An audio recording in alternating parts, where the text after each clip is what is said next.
So Nick, we're super excited to have you on here with us today. And the first thing that we kind of wanted to bring up as a group is that for our listeners, Nick does our intro, which is metal AF. It's one of our favorite things about.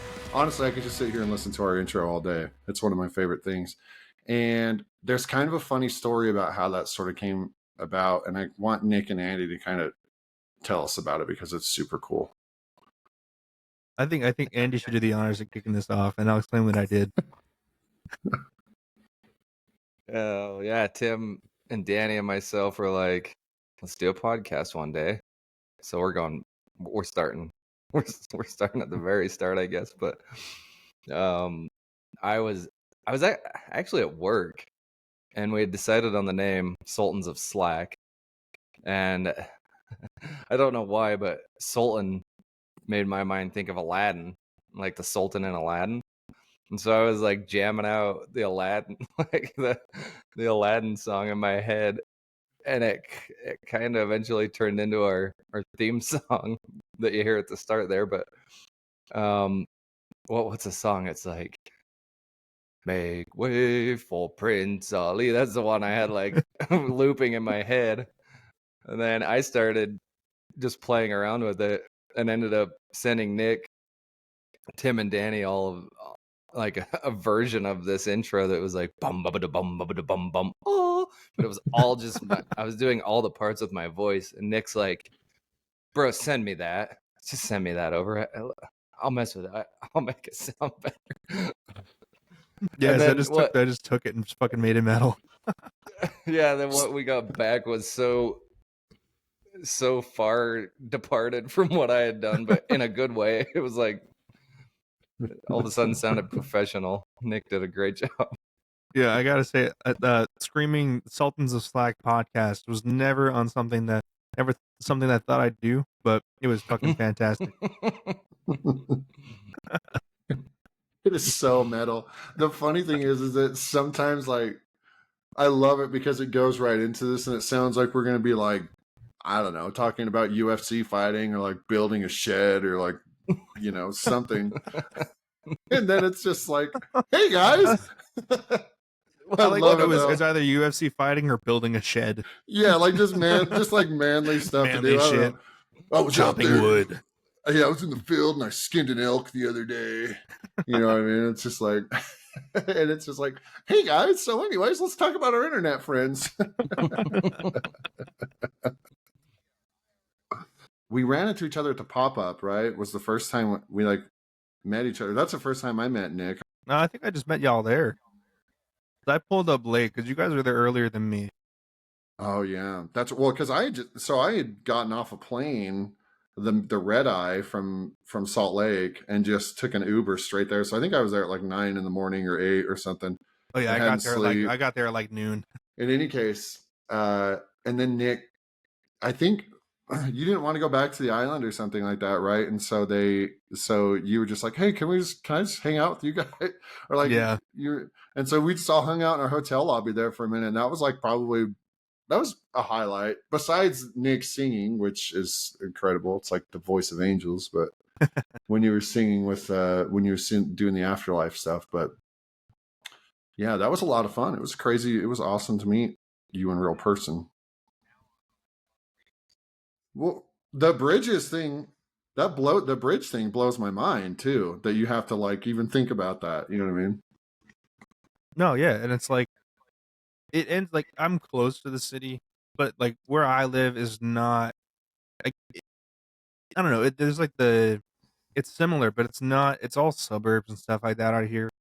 And I live on an island, and sometimes I forget that I live on an island until I have to go into the city, and then I'm like, oh, there's fucking, have to go underwater, or like when you're going to like from Brooklyn to fucking Manhattan, like you have to go over a bridge in order to get to the next borough. So like, I don't know. But yeah, it's fucking, I hate the train. It reminds me of I love the train, but I hate the train. Reminds me of when we used to play that game, The Division, Tim. It's like the dark zone. It's like once the bridge goes up. Yeah. Yeah. Nick definitely lives in the DMZ or whatever it's called over there. Yeah, the DMZ. Long Island.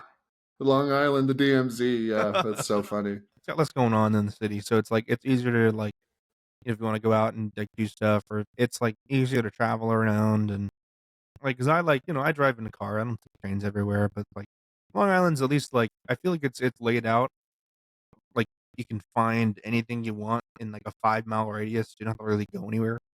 Which is like New York could be like a 5 block radius. Long Island it's 5 miles.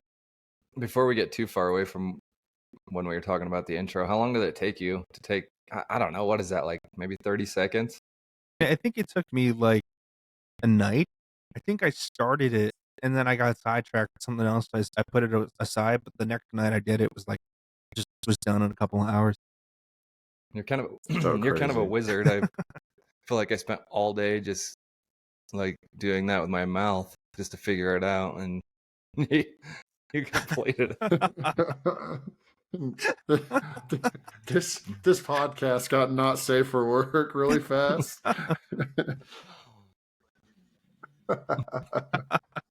Yeah, it's funny because, dude, did you use like the drum, like just a program to make the drums and everything, or? Yeah, I've got I forget if I also used Gecko drums, but normally when I make demos and stuff at home, I have this plugin from TuneTrack called Easy Drummer that I just like up program in shit and I'll edit it or whatever, and then it's just robot drum. But That's so crazy.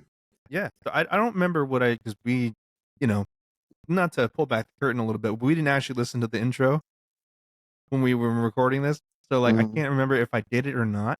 But normally it's just like you would plug in like the MIDI file into Easy Drummer, and then like you can take that and you can manipulate it. Like I supplement it all like often using Gecko drums, and then like you have two robot drummers going at the same time. I just love that.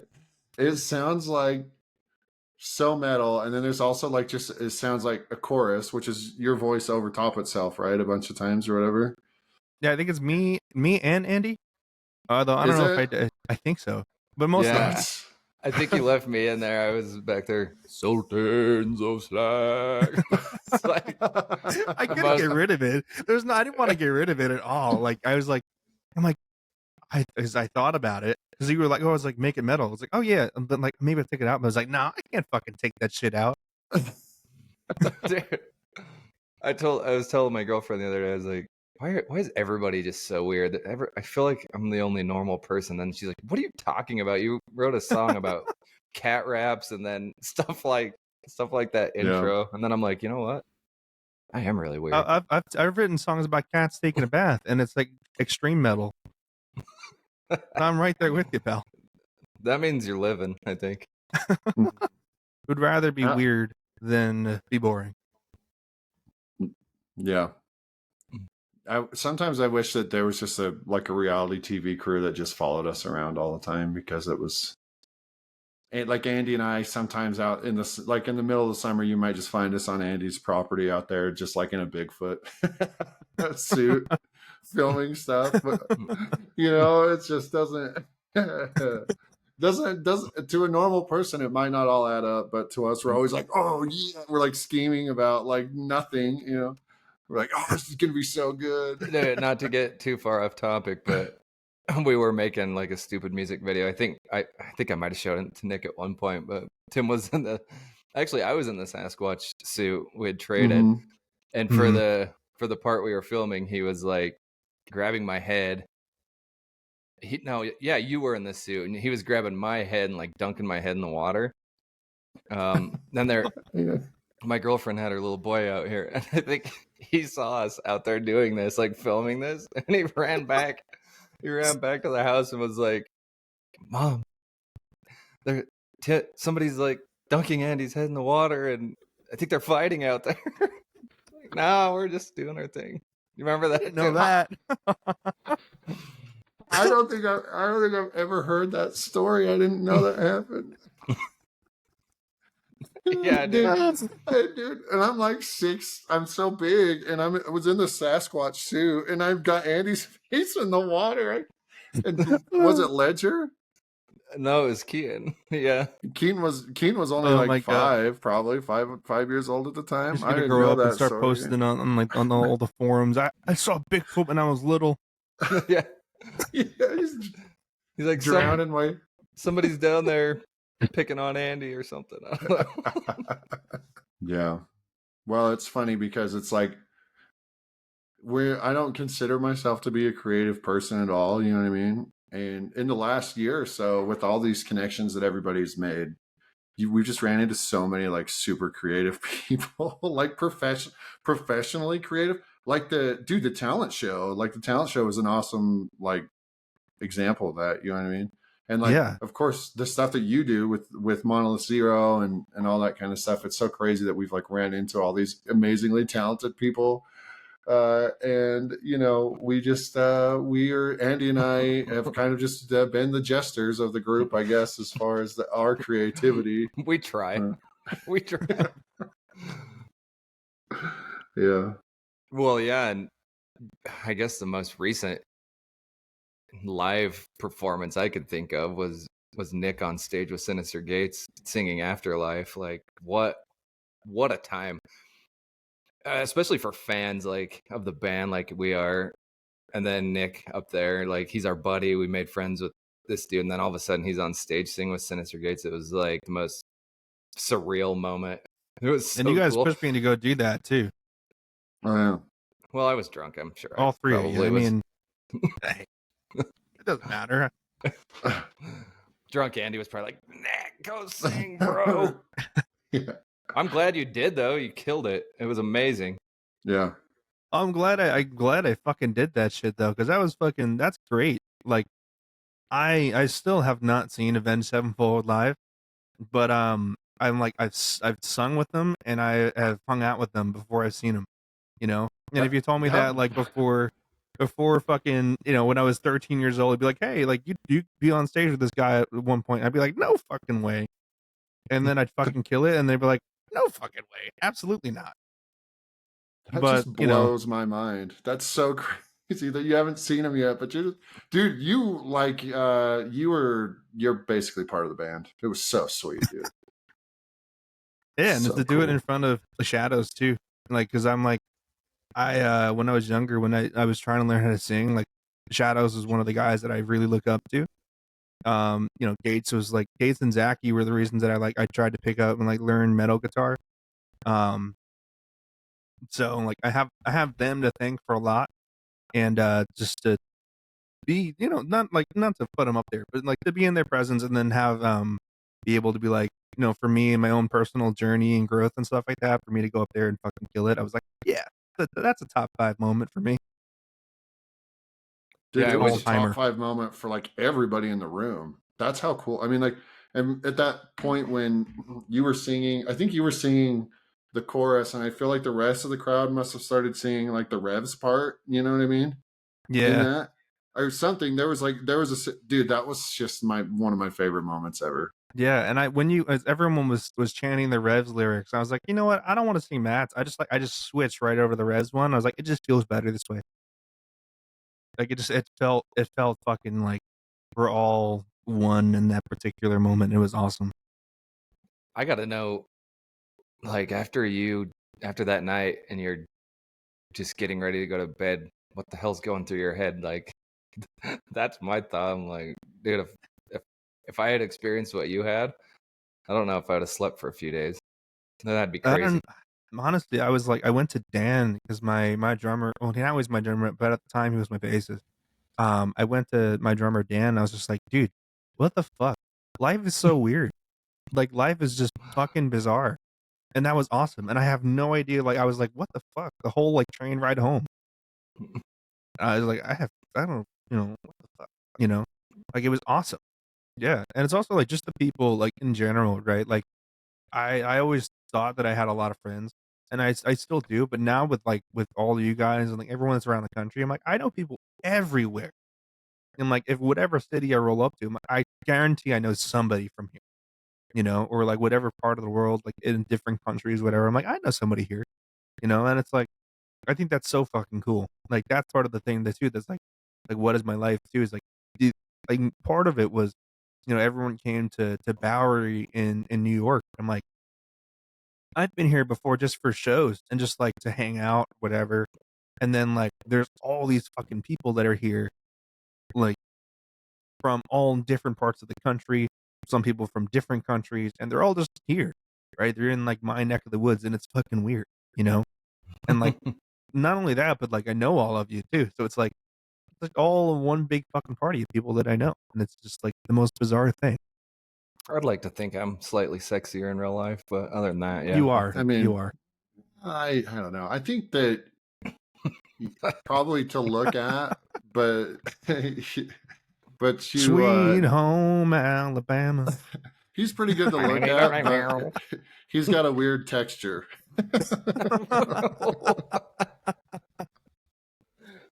I don't even know what that means. You'll find out. Like, definitely an acquired taste. I was gonna say, has your tongue been on me lately that I don't remember? I don't. Not since 5 years ago, probably.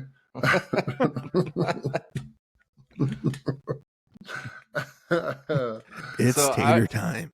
It's tater time. But it's been really great. Like we have an awesome community, and it's like it's given me a lot of like freedom and like just fucking a place to call home, if that makes sense. And with NFTs and stuff in general, with Web3, like one of the things that I loved about Death Bats Club was how human it made me feel, even though it's all over the internet. Web3 makes me feel very human. Like all the interactions are digital for the most part. But everyone that I was meeting was just great, and they take you as you are, no matter what you are, and like regardless if you got like fucking CryptoPunk as your PFP, or if you've got like some fucking knockoff, like people still take you under their wing, and they just like are there for you. And what I wanted to do with my project, which is called Seeker Society, is I wanted to do that as well for my community, because I've been an artist for like I've been making music since 2014. It's always been under Monolith Zero. We didn't start playing until like probably 2018. And then obviously 2020 couldn't play anything, so like it feels like we're starting over again, if that makes sense. And for the longest time, like because it started as just me, it's been hard to like, and we're a little bit different than most bands I feel like you'd find in my scene. And so it's always been like a little bit difficult to be like, is this like where we belong? Is this like what's home? And with Secret Society, like we've established home with all of that, and it feels great. Like people have a place to come to, that they have a little family to just kind of, regardless of me, to have that togetherness with, and it's all centered around like my music and our art and stuff like that. And it's honestly, it's been lovely. Like it really, I love it. Like it's done wonders for me in terms of like creative freedom and stuff, because not for nothing. But like the last album that we did, which is the self-titled, like I went broke doing that shit. Like I had, we spent a bunch of money on a record. We did 3 music videos. We did, had promo and stuff lined up. I couldn't pay for that, so I didn't fucking ended up not doing it. But like it ran us a lot of money, and it burned me out. But with Secret Society and like how much people have embraced like me and the boys, and like it's been awesome to just be like, you know what, I'm just gonna fucking just make stuff, because I know I, not that there wasn't people didn't like it beforehand, but now I'm like, oh, people actually like, they want it, and like it makes me feel great to know that I've got that home base. And that way, no matter what I do, if it goes fucking viral, if it goes in the top of Billboard, or it just stays within these 150 people, that these are my people, and it feels awesome to do that. It was really cool for me because we had a few really long conversations in spaces, and that happens a lot. I feel like people are throwing ideas out, and it's always really cool to listen to, all these different ideas. But it was fun for me to watch all these things that you and I had talked about actually blossom and come to fruition. I had a lot of fun, and now I'm helping you out and modding in there and stuff, and I just love it too. Like I think you took those conversations and those ideas and just actually really surprised me because you built something completely different than what we had talked about. But you had taken those ideas and actually built it into something really great. Well, thank you, man.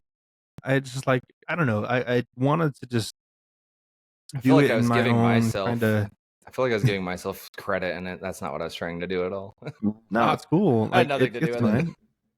I know what No, you it's all meant. about Andy. It's all about Andy. It's fine. No, but it's like I wanted to make that happen, because like with the experiences that I've had with Death Bass Club, and we were just going over I got to go sing with Sinister Gates, and like I got to go hang out with Avenged in the studio. Like all of that stuff has been like, I've had probably like a one of like if I haven't had a one of one, I don't own a one of one, but it feels like I've had one, and For I sure, wanted man.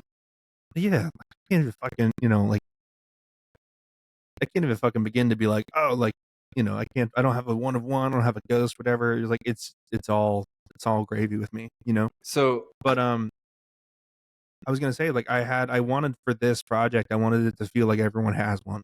Whether or not you have a free one or if you paid for it, whatever, like, because to me it's like you're all here, for the same reason. And that I think is like we're not here to pump your bags, like we're not a flip or whatever, like we're here for a community. It helps us raise some funds and continue to be self-sustaining musicians. Which for me has been a lifelong goal. Is I want to be a musician. I want to go on tour. I want to make albums. I want to do all this stuff. I've had the same dream since I was like 10 years old, and I'm still doing it. And it finally like I have that place for it. But regardless, I'm like people believe in me. Like, I want to give you the world. Like this. It feels like to me that everyone else is giving me the world, and I want to give that right back. So. you kind of touched on it, but I want to talk about it maybe for just a second. I do want to get into some of your music and some of what you got going on with the band coming up, but you touched on getting to go and listen to the album, the new Avenged Sevenfold album, and you got to meet Andy Wallace as well. Is that correct? Yes. So, And if you know, I got into making music because of Andy Wallace's mixes, which was man, that was full circle for me too. that's got to be crazy. What was that like? That was insane.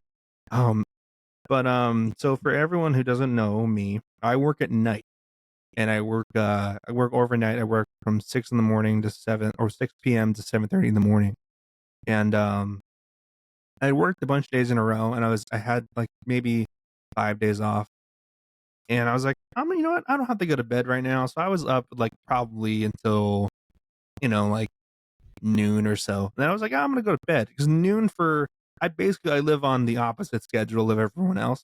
So like, if I get up for work at 4:30 a.m. and I'm going to bed at midnight, it's the same kind of deal. Up late. So I went to bed. I was in bed for like probably a half hour. But, you don't fall asleep right away at all. And then I get a bunch of calls from Danny, and I'm like, I ignored him because I was like, I'm fucking going to sleep. I don't want to talk to Danny right now. But he kept calling me. I answered. I was like, yo, what's up? And he's just like, dude, go on Twitter right now. So I go on Twitter, and it's like, and Matt's like, is there anyone in the New York, Pennsylvania, New Jersey area that wants to come out and listen to some of the new music we're thinking about, like, just showing some Death Bats Club members new shit. And I was like, well, fuck. I figured that they were in New York, like in the city, because I know they do their mastering in the city, or they had done it prior. I think they'd work with like Sterling Audio or something like that. And I know that Sterling is in the city. So I was like, oh, that'd be fun. I can just go to the city and go listen to some new stuff. But I tweeted at Matt, and then Matt was like, he reached out to me on DMs, and he was just like, oh yeah, I want to have you come out. Like, I'll let you know when that happens, like what we're doing. And I was like, okay, cool. I need to go to sleep. I haven't gotten to sleep yet. So I tried to take a nap, and then like you just like whenever like when it happens, like you just trying to do something, and then like as soon as you stop paying attention to it is when it happens. So like I would try and like go to take a nap, and then he would message me like 5 minutes later. It's like, oh, so we're doing this, and I'd wake up again and be like, oh, okay, so we're fucking doing this, whatever. But he was trying to keep me posted. And then Courtney, who you guys had on the podcast already, she's the project manager for Death Bath Club. I was like, listen, he's doing this. I need to sleep because if I don't sleep, I'm not gonna fucking make it. Can you let me know like when he kind of comes to a decision? And she was like, oh yeah, sure. So as soon as I messaged her, I went to sleep, and then as soon as this was like 2:30 in the afternoon. Matt was like, okay, so we're doing this, and it's gonna be at this time, and like this is where the shit is. You gotta get your own hotel and stuff like that. And I don't think you're gonna be able to get to the where we're staying. But he's like, if you're down, like, love to have you. And I was like, it was in the Poconos at Andy Wallace's. Well, it wasn't Andy Wallace's studio. It was the other engineers. But and I got a hotel, and I just fucking got in my car, and I took a 45-minute nap, if I can call it a nap. I just kind of closed my eyes for 45 minutes. I was too excited. And then I drove 4.5, 5 hours out to the Poconos. This was also when Aaron Judge was on his chase for 60 home runs. I think she was at 60 or was like gonna hit 60. So, but I forgot the Yankees were playing at home, so I ran into traffic. It was supposed to be a quicker ride than it was. I almost fucking pissed myself because I was in traffic like fucking 4 times. I got like my phone died. I took 2 phones because I had my old shitty phone, and I had gotten the other one in the mail. But I had my old shitty phone with crappy battery, and that almost died on me. I almost fucking got lost in the middle of Pennsylvania. Like the other phone, like I had downloaded a map, but because I got off track because the traffic, that phone was useless. It was a fucking whirlwind of a day, and I got to PA, and then I was like, I just sat. I charged my phone for a little bit, and then I went over to the studio, and like this is again, I had been up since like the day prior at like 3 o'clock in the afternoon, so I was already over 24 hours at this point. I was already shot. But we got to the studio, and like Johnny Christ is just outside smoking a cigarette and like having some coffee. He was just like, "What's up, dude?" And I'm just like, "Hey, what's up? I'm here to hear the." I know. I was like, "I'm here to hear the new record." He's like, "I know." And I'm like, "All right, cool." And then we went inside, and then like, got to there's like a little hangout area. We were watching boxing and stuff. There was some cold pizza. And it was like this little room because that particular area in Pennsylvania, like it's remote. So it's like there's like beds and stuff there. They had like an RV out front. I think they were staying in the RV. I think Andy was staying in the RV. I have no fucking idea. But there was like some beds down there, and there was like, a little TV and like some couches. So we're just sitting watching. There's like records up on the wall for all like the records that they had made there. There was like Gojira and like Ghost and stuff. We just sat, we like watched boxing. It was me and like 2 other guys who are friends of the band, and like we were just sitting there. Like Zachy came down to hang out. We were talking about like the album format, and we were talking about like some of my stuff, and like we're just watching boxing and fucking talking about Call of Duty, and like then we turned to baseball, and like it was really fucking surreal because I was fucking shot at the same time. So it's like everything that's happening is just like so, back to like what the fuck is my life right now. Like that was like peak, like what the fuck is going on? Like I'm like sitting here, I'm like I can't even fucking keep my eyes open, but Zachy Vengeance is right there.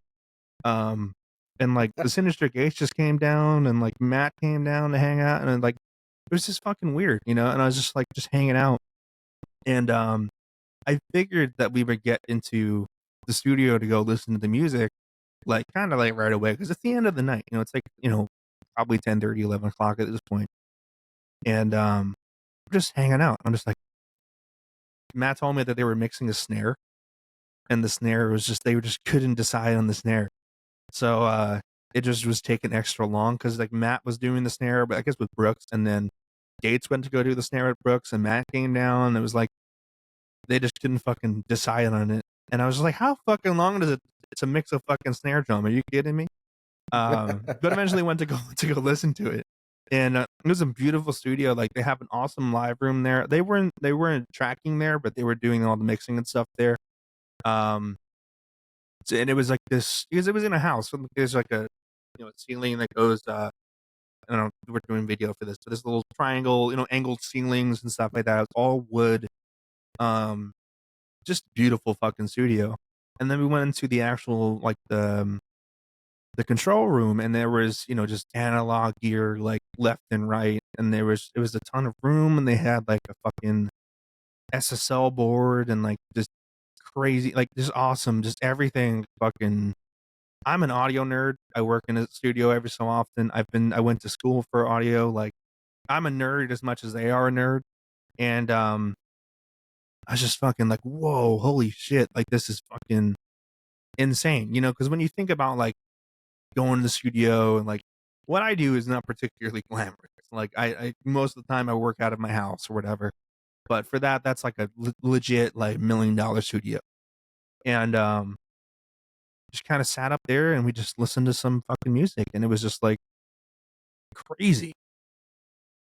It was fucking crazy, and because I don't know if it was because I was super shot, or whatever the fuck, but we got to playing the first song, and then we got to like probably halfway or somewhere. I was just like, I was like tearing up. I was like, holy crap, this is amazing. Like, just like life and all that stuff that was happening. And then just this music is out of this world. It was just like, wow. Like, so yeah, that was a trip. And that was like 1:00 in the morning. Like, that was like, I was tired, but I was so happy I went. So you're in the process right now of writing a new album for Monolith Zero, right? Mm-hmm. Well, it's written already. It's all done. Oh, Recording it now. Recording. Okay. So I imagine you had to like draw some inspiration there for the album. Were you able to Absolutely. Yeah. I don't want to give like too much away for Avenged because I'm not on their payroll and I don't know what's happening. So like, but for my writings and stuff like that, it was just like from them, because I got to hang out with them and talk to them about a bunch of art between like Zachy and Gates and Matt. It was just like just sitting there, have a one-on-one with them, to just talk about stuff that for me, I'm like, I've really only ever talked about this stuff with my bandmate. Like the art and stuff that's behind it, like the meetings. Like I did a fucking documentary about it, about my music that nobody's fucking watched before, and it's just like an hour of that. You just talk about different songs and like the meetings and like how context matters and like how fucking the mixing and like the 2D canvas that is the stereo field, and like using the Atmos or like 5.1 mixing, and how like that it changes like just all that kind of stuff, and like the art and the abstraction and all that whatever. It's like I've never, and like honest to God, I really like have not talked to anyone about that besides my bandmates, and even then they're like, all right, shut the fuck up. But like those guys, like they're cut from the same cloth as me, so we just fucking chatted about that shit all night long. And I went home from that and I was like, man, like what's that I think it's like Chance the Rapper on like Life of Pablo. He's like, I met Kanye West, I'm never gonna fail. Like I was like, I met Avenged Sevenfold, I'm never gonna fail. Like that was like, for me, that was the same fucking deal. Like I went home and I was just like, dude, like I want to do shit like that, man. That's so fucking interesting, because that's like, and not because I don't want to copy it, because that's not the way that they worked is not how I work. But it's just like I went home and I was like, you know what, man, like I want to make stuff that really moves me. And I had, for this past records, like we did a lot of like, we focused on like the production and the songwriting, and it's great and it's a good album. But like I really missed on that record doing it like I did the first record, which was The Great Calm, and which are like I really got to nerd out on like the the abstract parts or the parts that really emotionally did something for me, and like the dynamics and all that stuff. Like I was like I went home and I was like I want to just do let's really make that a focal point again of what I want to do. And I went home. I have written 3 or 4 songs that like really took from that record. And like I just from like just like using different things to convey different parts of, like how do you convey this particular image, right? Like for me it's always like I go by images, so like my mind's eye usually. So like on my Great Calm record, like it's like what look like my so when I think about like this particular scene, right? Like there's like a sun, you're on an island and like you're above the island overlooking everything, like you kind of like have like this view, and like it's maybe the morning time. What does this sound, right? And like going from there to the next, now it's like you're inside your mind and you're self-doubting yourself and all that. So what does this sound like? And like going back to where I'm at now, I'm like, how do I convey where I'm at now through this stereo field? And like having that those conversations with them were like that really, like I feel like to me like influenced my new stuff in such a fucking profound way. And it's like the ever present, right? It's that if you are always like with record labels and stuff like that, right? Like you're always chasing money. You're always like, we need to sell this many records to go to make back what we spent on making the record, or to we spent this much on promotion, and then we have to make this to be like to be green on our budget, like or on our balance sheet. Like for in this space, what's been awesome is that you, as an artist, you can focus on the present and being present, as opposed to trying to constantly figure out ways to just kind of square away the path. Does that make sense?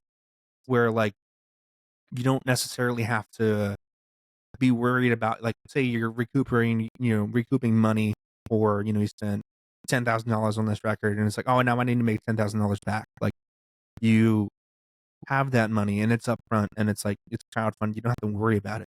So instead of focusing on the business end of things, you can continue to just focus on art and continue to focus on being yourself. And that part makes it really fucking like attractive for people who are creators. Because like you can do the same things through Patreon and whatever, but then you have to like, worry about people putting their rebill on, or like making sure that you have your $5 from them every month, and like the blockchain's fucking immutable, and there's no once it's through, and you don't have to worry about it anymore, and there's like a finality to it that's like I find really nice. But yeah, it's just, you can just fucking be yourself in this space, and I really love that. I want to jam one of your songs.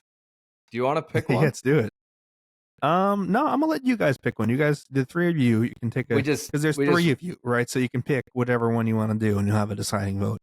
Dude, I know that all I know is that Holistic is my favorite song. I really love that song. Well, that's gonna be the deciding vote then, because that's what I was gonna pick. Wait, sure, do I have it on my fucking computer? That'd be hysterical if I don't. Master. Here we go. Dude, I'll give a countdown. But okay. What were you gonna say? Oh no, I was nothing important. I was just reminded me of the kid that at the talent show that did the the beatbox. Oh yeah, dude, that was so crazy, wasn't it? Yeah. All right, 5, 4, 3, 2, 1.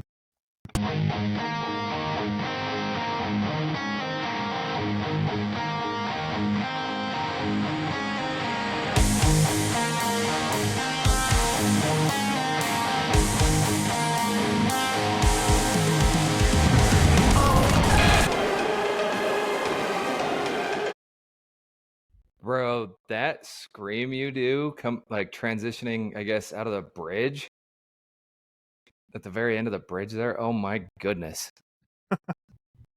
Oh man, it's a fucking bitch to sing, but it gets me every time. Gets me every I time. I just have the like chills shoot all the way up into my brain on that part. That's one of my favorites. Oh man, that song is so fucking interesting because I wrote it in 2020. I guess like at the beginning of the pandemic kind of thing.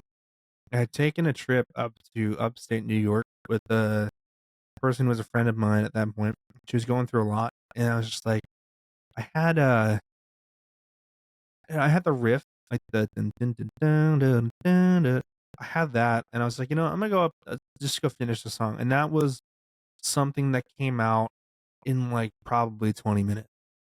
And, like what you hear on the record is what I made in that little fucking hut we were staying in, and the lyrics were like I had started talking because it was like the stuff that she was going through was kind of just like on my mind. So I was just talking about that, and then eventually it kind of just like transformed into being something that was, about just taking care of yourself and love and all that stuff. And for me, and I've struggled with mental health for a long time, and I'm very thankfully in a better place.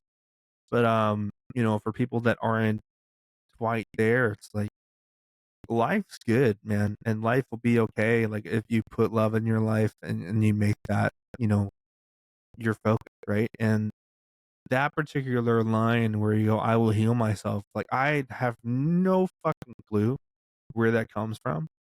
But like I just when I wrote down the lyrics, I still have the sheet in my house because I just like that's got some fucking magic in it.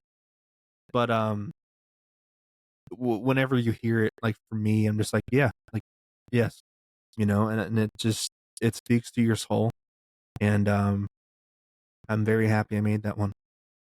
Dude, that's a song for me that's like like an end of the day, because it does carry so much weight emotionally, but it's also so uplifting at the same time and light, if that makes any type of sense to you No, as a yeah. listener. It's just like a closer for me. That's what it is almost, like in life. I It's like the loved it. unwinder. You can unwind to that song. You can just chill. You know what I mean? Well, Like, but it builds you up a lot too. Like all those emotions mhm. throughout the day or whatever's going on, it like kind of builds it all up, and then it just ends like so gracefully and like, oh, everything is okay. It's fine. Yeah, Yeah, it's it's kind of fine. like it washes you away, right? Yeah, I I and I love that about that song because it's got blast beats in it, right? And there's fucking I'm yelling and shit, and it's like, ah. And like normally, it would be something that's oppressive.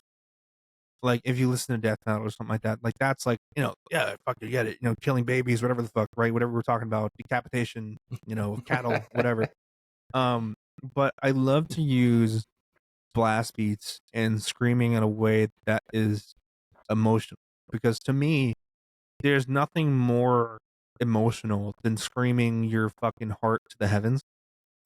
And I think that on holistic it's that's what it is, right? You're just proclaiming how you to the world, and you're proclaiming your intentions and stuff to the world, and like when all that shit kicks in, it just kind of washes over you like a force that you can't like you know you can't articulate that, through the voice, I feel. And it's something that's like when all that stuff does come over, it's just so, you surrender to it. And I think that that's part of it as well. that was quite the moment being able to listen to it with you. I loved it. Yeah, that's awesome. I was feeling it, man. I haven't listened to that in a while, so it was nice to do that with you guys. Yeah, it's funny because a lot of times when we have artists like painters and stuff on here, we can just kind of thumb through that like on another screen, I'll be thumbing through a lot of their like artwork that they've done. You know, like we did that a little bit with Brian Morris and some others. And what what's crazy about it is that they can just kind of sit there and be like, oh yeah, well, you know, this is kind of what I was going for on this or whatever it is. But like what's really interesting is when for me, more so for me, when I listen to music, it elicits more of an emotional response than like looking at something does. And that's probably just has something to do with like the way that we take in information. You know, everybody's different that way or whatever. And so that right there, it's crazy to hear like it's crazy to hear that that your brain thinks that way, to just be like, oh yeah, yeah, I was on a trip with a friend and she was going through this, and then it took me, you know, X amount of time and that kind of stuff. And for what's crazy is that we get the finished product and it looks awesome, or it sounds awesome to us, and it really catches your ear and stuff like that. But like to hear your explanation of it is like part of probably what makes it special. I wish that somebody would make a CD and just do that after every track. You know what I mean? Well, funny An you should say album. that, Timothy, because when we Oh, do okay. if I'm gonna loop back into my Secret Society project, the record that I'm doing currently, like I've been able to go and explain things, and I've been taking people through like from the demo stage, or even when I'm writing, because I'll stream it when I write it in our Discord, and like Danny has contributed to the writing of this record just by being present for it, you know. But like I'm able to like articulate like, this is what I'm thinking for this particular part, or like when we get over here, like I'm gonna put even just knocking through like vocal layers and stuff like that. We're like, we're doing this harmony because we need to get to this point, and this at this particular junction is when you're supposed to feel that over the next 8-10 bars, whatever, you move to this particular section, and because you move to this section, that's why we're doing this. And like it's been awesome to be able to take that and like just kind of explain it, because I love doing that, because to me like that's the art of it. Like the song is a finished product, right? But the creation and all that stuff like is the point. And it's awesome to be able to talk to you guys about it, and be able to do it for seekers too. And like, yeah, that's the magic behind it, man. That's the whole thing. I want to plug the Seeker Society too, because there are some really cool things like that you're doing over there. And one of them that came to my mind was when you do like your writing sessions and stuff, and you'll just pull up the video and like let people hang out and talk while you're working on the album. Or Mm-hmm. So I would say to anybody, any of the listeners out there that aren't already in the Seeker Society community, to head over there, and we'll post up some links to that, to the Discord and stuff like that. But yeah, go check it out, because what you're doing over there, I think, is definitely worth checking out.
And that's the part for me that's like, when I was younger, right? As I always wanted to be able to watch people make stuff, and like working, as a musician, as someone who's been writing for a while, and like, again, like the Avenged thing as well too. It's like, you know, I want that to be something that is communicated, right? Because I think for painters and stuff like that, you can have a live painting session, like you can have like installations, whatever, people create in front of you, whatever. That's a normal thing. But I think for music, like I find it's almost like not taboo. I don't think it's necessarily taboo, but there's like a vulnerability that musicians often don't like to show. And especially for people that like, you put out studio records or whatever, like, oh, you get like behind the scenes things, sure, but it's curated, you get 5 minutes. But it's for what I do. It's like I would love to see it unabridged. I would love to see it, you know, as it's being gestated, as you create it, and like, because for me, like I said, like that's where the magic lies in all of it, right? Like when I create music, like sometimes it's just like in the case of Holistic, like it takes me 20 minutes to write it, but those 20 minutes, like that flow state, is something that's not communicated, and I find that that's the most rewarding part about what I do, is being able to tap into that flow state, because like I said, is like I don't know where some of those fucking lyrics would come from. Like I will heal myself. I have no fucking idea. It just kind of came out, and like where does that come from? And it's like that collective unconscious, and like, I think that there's, for people that make music, that it really resonates with people. I think that it's so special. And for me, like I've been able to do it on a small scale. Like it hits a note with you guys, and like it hits a note with people that listen to us. But like I know that I tap into it to some degree, and I want to share that. And like it's I hope that it comes across in the way that I hope it does. Yeah, I feel like it. I mean, I don't know. It's cool because it does, like, songs like that too, that are, I don't know, I mean, maybe for lack of a better word, I just want to say epic. It's epic to me, you know what I mean? But it's funny because of the subjective response that we all get from it. You know what I mean? Like I started thinking about like snowboarding, or like stuff that we'd like to do outside here, and like just like things that we used to think that were super epic and all that kind of stuff. And it was pretty awesome. I will say too that if you ever need anybody to rap on one of your albums, If you ever do a tater rap, man. yeah. If you ever need a tater rap, or like you ever need like a solid 16 bars about potatoes, like we're your guys. I'm just saying. Right. I got your number. I'll call you. Yeah. Well, we've about hit our hour mark. We have actually. I want to have you back though, dude. I want to jam some of the new songs after the record drops and stuff. So, like you said, I got your number. We'll corral you. And there's so many things we didn't get to talk about. I know. I feel like we just went over like 3 things, and like that was the whole podcast. I can't believe it's been an hour. We got a million things to talk about. Me neither. That was like the funnest thing. That was a good. It's good because it was so easy. Honestly, awesome. Nick, I said probably 4 words the whole time. That's how I know that it was good. So